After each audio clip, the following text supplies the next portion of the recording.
Ողջույն հայեր ջան, այսօր այս տեսալավակում խոսեմ Հիքսոսների անվան մեկնաբանության մասին և բարի դիտում ձեզ, բաժանորդագրվեք իմ YouTube-յան ալիքին, մեկնաբանություններ թողեք և ավելի հետաքրքիր պատմություններ կիմանաք հայ ազգի մասին։ Սկսեմ։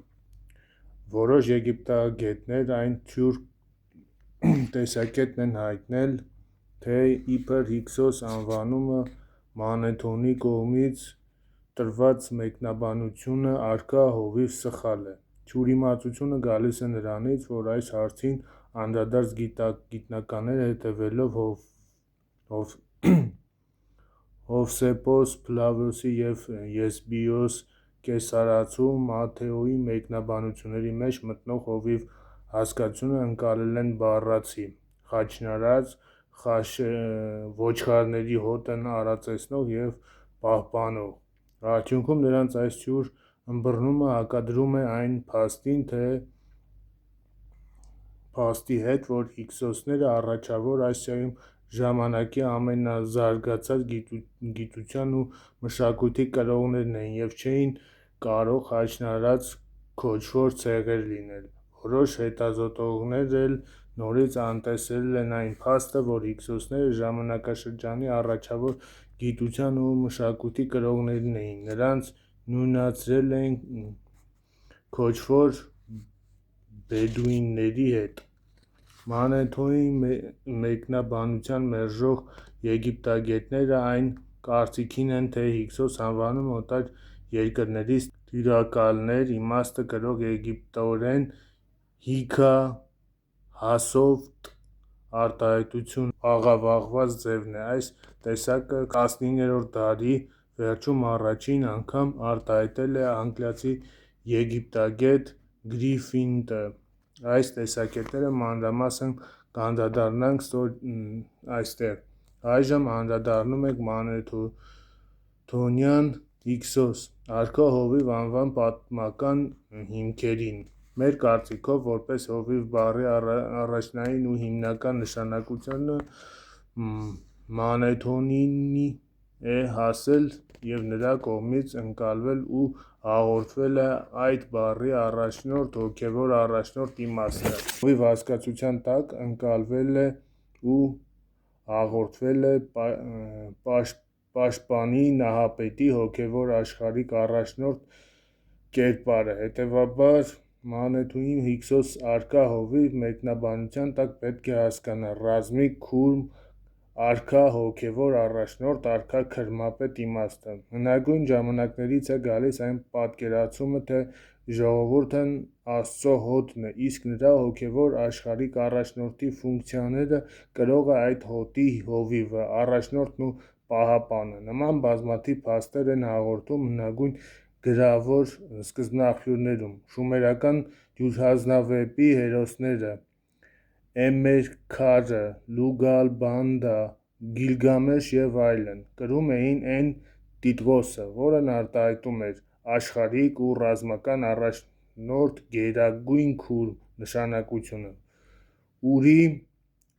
III դինաստիայի արքայացուցակում բադիբիրանցի Դումազի անվանում էին նախջրհեղեղյան ժամանակների հովիվ։ Եգիպտոսի պատմության առաջին անցումնային շրջանի փարավոնն իր որդի Մերիկարին ուղղված խրատների մեջ գրում է, թե հոգ տար մարդկանց Աստծո հոտի մասին։ Բաբելոնում կասիտական դինաստիայի մի քանի թագավորներ կրել են Կասիտիշ անունը, որը բառացի նշանակում է կասիտների հովիվ։ Նրանցից Կասիտիշ առաջին թագավորն է Ք.ա. 18-րդ դարի վերջում, այսինքն Եգիպտոսում հիքսոսների տիրապետության շրջանում։ Հովիվ բառի այս առաջնային իմաստը հայոց հոգևոր աշխարհընկալման միջավայրի ծնունդ է։ Ըստ ժամանակակից գիտնականների աշխարհում ընդունված տեսակետի, հովիվի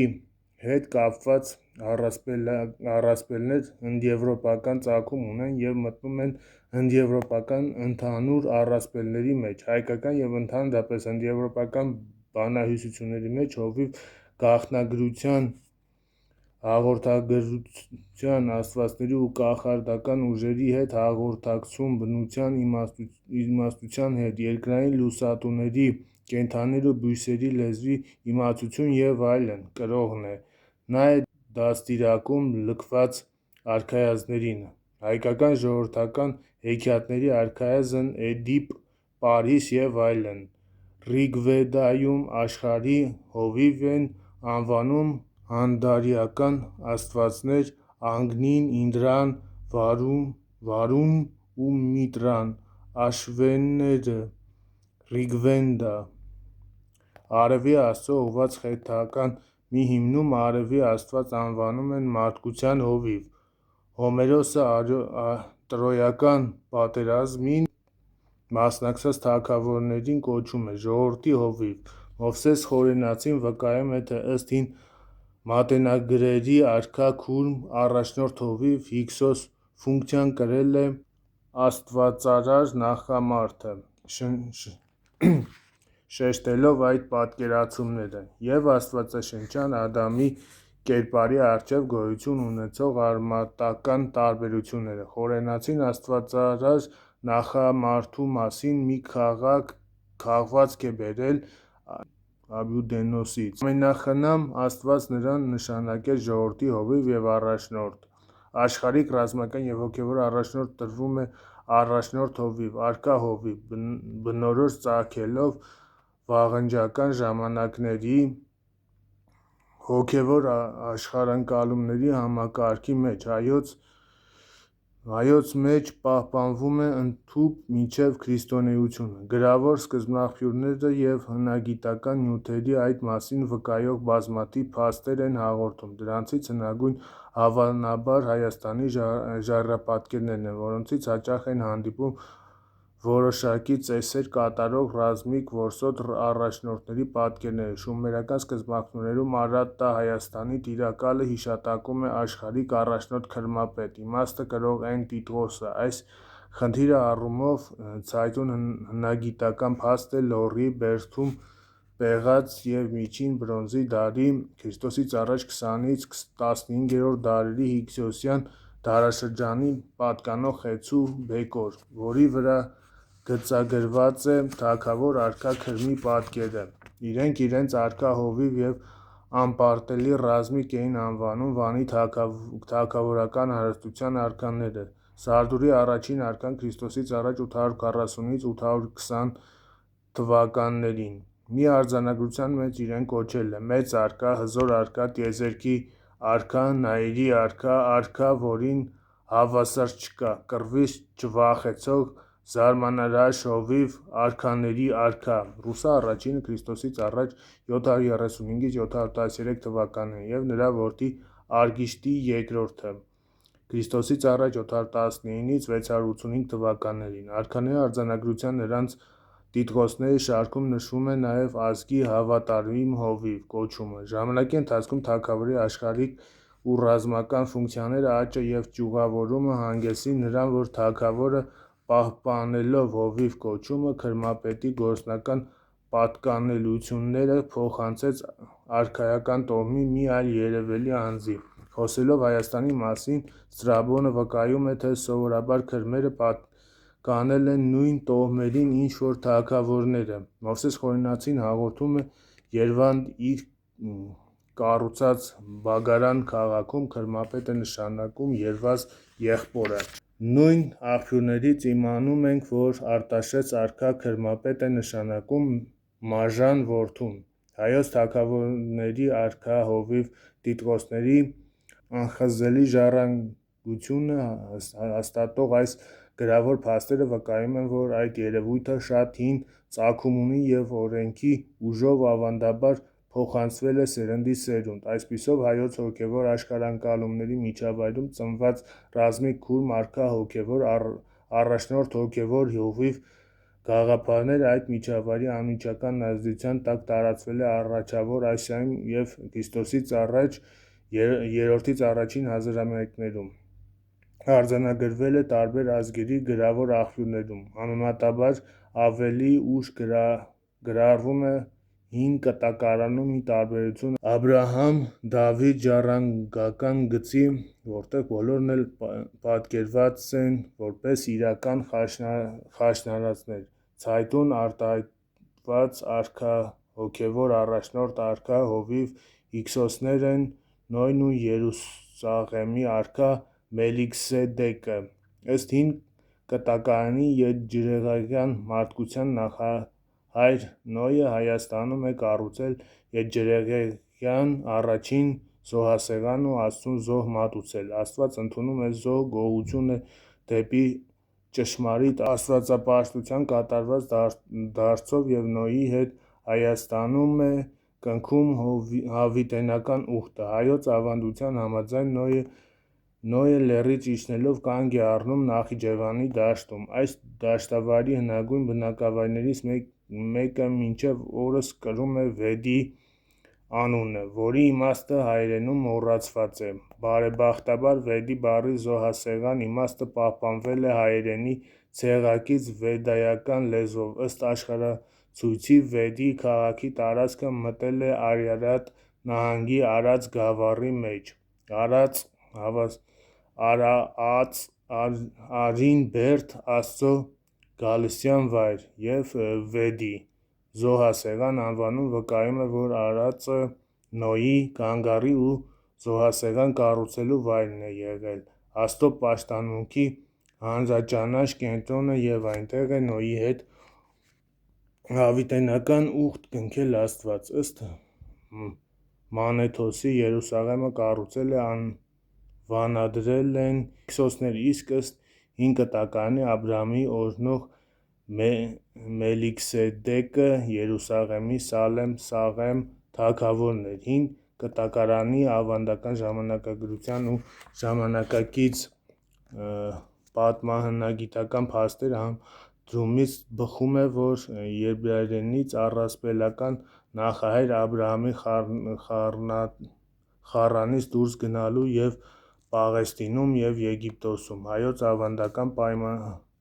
պատմագրության տվյալներով, որից կանդրադառնանք քիչ անց, այն տեսակետն են հաստատում, այս փաստերի համադրումից կարելի է եզրակացնել, որ Մելիքսեդեկը հիքսոսյան թագավորն էր նորակառույց Երուսաղեմում, այդ մասին են վկայում հին կտակարանի հետևյալ տողերը, և Մելիքսեդեք արքան Շաղենայի, Եհա, Հաց և Գինի քանզի քահանան ներ Աստծո բարձրյալ, այս հատվածում նախ մի բերած հաց և գինի ու բարձրյալ Աստծո քահանա արտահայտությունների մեջ արտացոլված է Սասնա ծռել, հացն ու գինին, Տեր կենդանին, հոգևոր բանաձևը, որով հայոց յութազնավեպի հերոսները դիմում են իրենց ամենահզոր ու անհավերժ կենդանի Աստծո ակնկալելով նրա օրհնությունն ու օգնությունը, այս հոգևոր բանաձևը զուտ հայոց հոգևոր աշխարհընկալումների միջավայրի բնորոշ է, նրանում ծնված ու միայն նրանում պահպանված երևույթ է, որում Արարիչ Աստծո հետ սրբազան երրորդության կազմող հացն ու գինին Աստծո հետ մարդու հաղորդակցության խորհուրդն են արտահայտում։ Վանի թագավորության շրջանի արձանագրությունները ևս փաստում են, որ քրմերն Աստծո հաց և գինի են զոհաբերել։ Երկրորդ հին կտակարանում Մելիքսեդեկի տրված Երուսաղեմի թագավոր և բարձրյալ Աստծո քահանա բնութագիրը ոչ այլ ինչ է,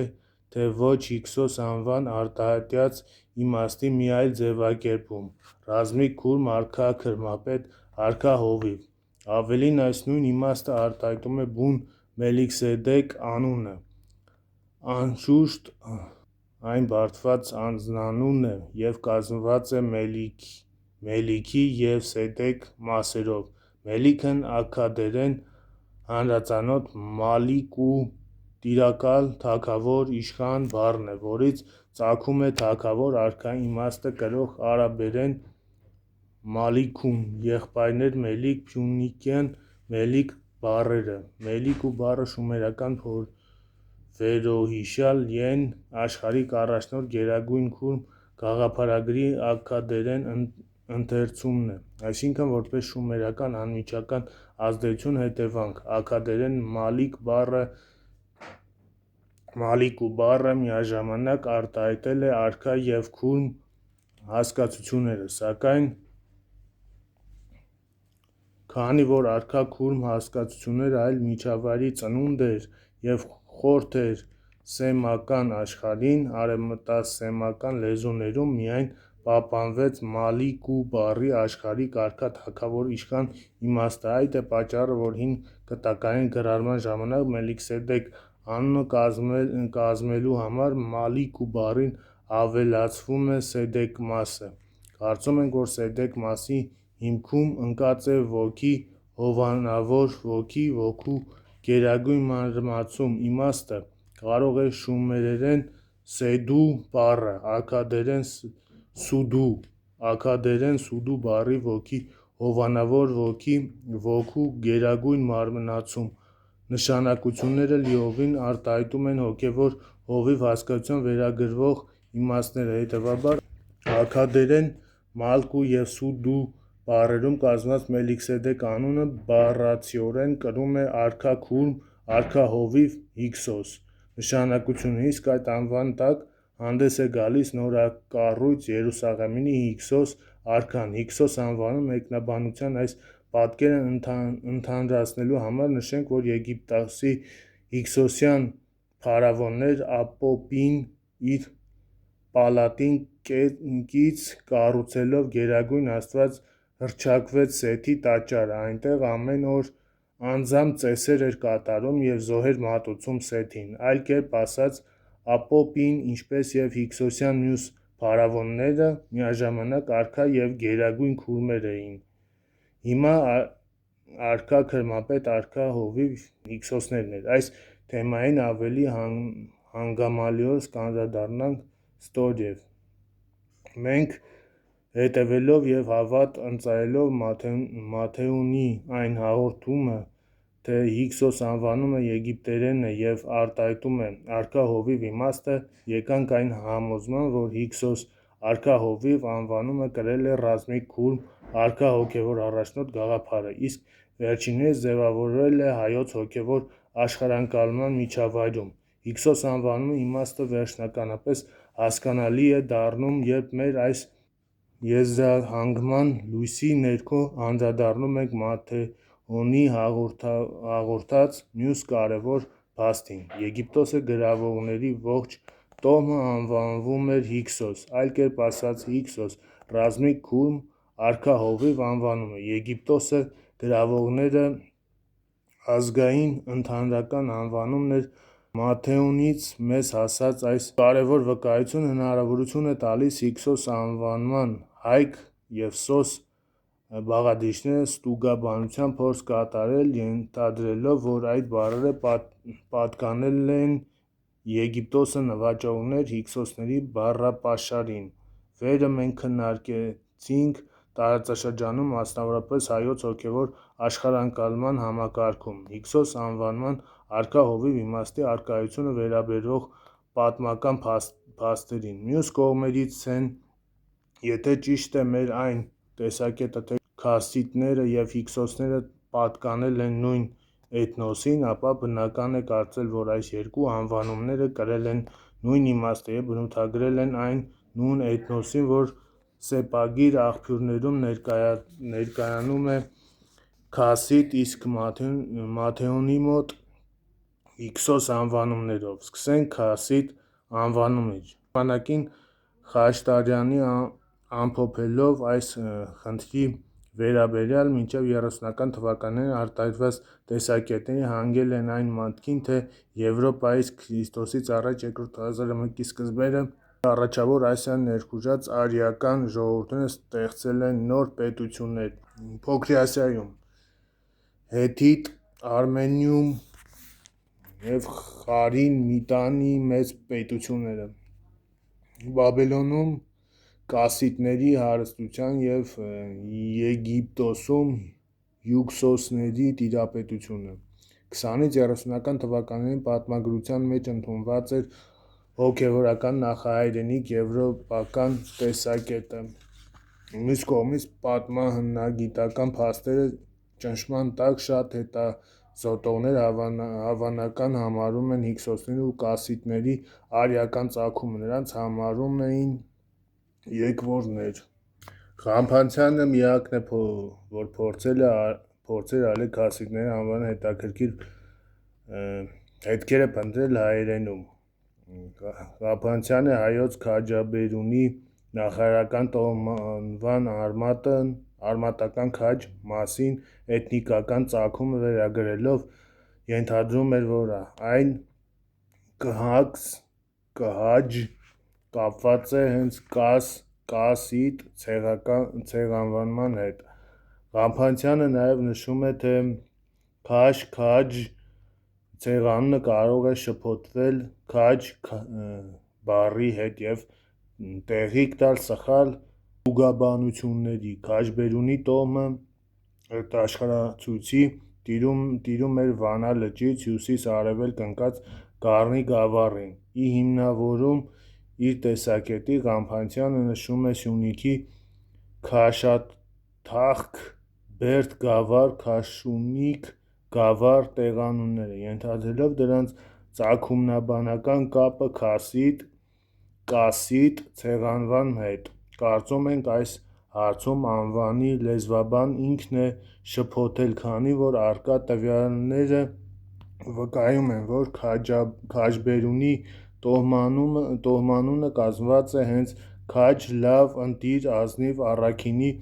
պատվական, արի, կտրիչ, դիթյազուն, հսկա բառից։ Տոհմանվան բեր բաղադրիչը բնիկ, հայերեն բեր բազմիմաստ արմատ է, որի իմաստներից չարիքին են պատկանում ծնունդ, ծննդաբանություն, ածել, բերել, կրել իմաստները։ Այս արմատից է ծագում նաև հայերեն ավոր մասնիկը՝ թագավոր, թագ, կրող։ Հետևաբար քաջբերունի տոհմանունը կարող ենք մեկնաբանել որպես ջությանածին, ազնվածին կամ քաջություն կրող քաջ։ Հին ծագում ունեցող տոհմանվան մեջ բեր բաղադրիչը խրացել ու պահպանվել է և չի փոխակերպվել ավոր մասնիկի։ Անվանի լեզվաբանին հակառակվելու և վերին մեկնություն տալու համար հիմք է ծառայում քասիտ ցեղանվան սեպագիր կասու գրությունը։ Վերլուծության արդյունքը։ Աքքադերեն կասու բառը արձանագրություններում ներկայացվում է որպես Անահիտի բնութագիր, որպես էթնիկ խմբի անվանում, որպես այդ էթնիկ խմբի լեզվի։ Նույն բառը գործածվել է նաև որպես աստվածաբանության բնութագիր և հաճախ հանդես է գալիս նաև քասիտական անձանունների մեջ։ Կասարմատի կրկնությամբ կազմված կասկասու բառն ունի անհաղթահարելի իմաստ և գործածվում է որպես աստվածության մականուն։ Վերջապես հասնում ենք կասու բառին, որի իմաստն է հզոր, զորավոր, ուժեղ, ահարկու, քաջ։ Աքքադերեն բառի այս իմաստները արդեն հուշում է, որ կասու բառի քաշ արմատը իր իմաստներով ու հնչյունաբանությամբ նույնական է հայերեն քաջ բառի հետ։ Շնորհակալություն դիտելու համար։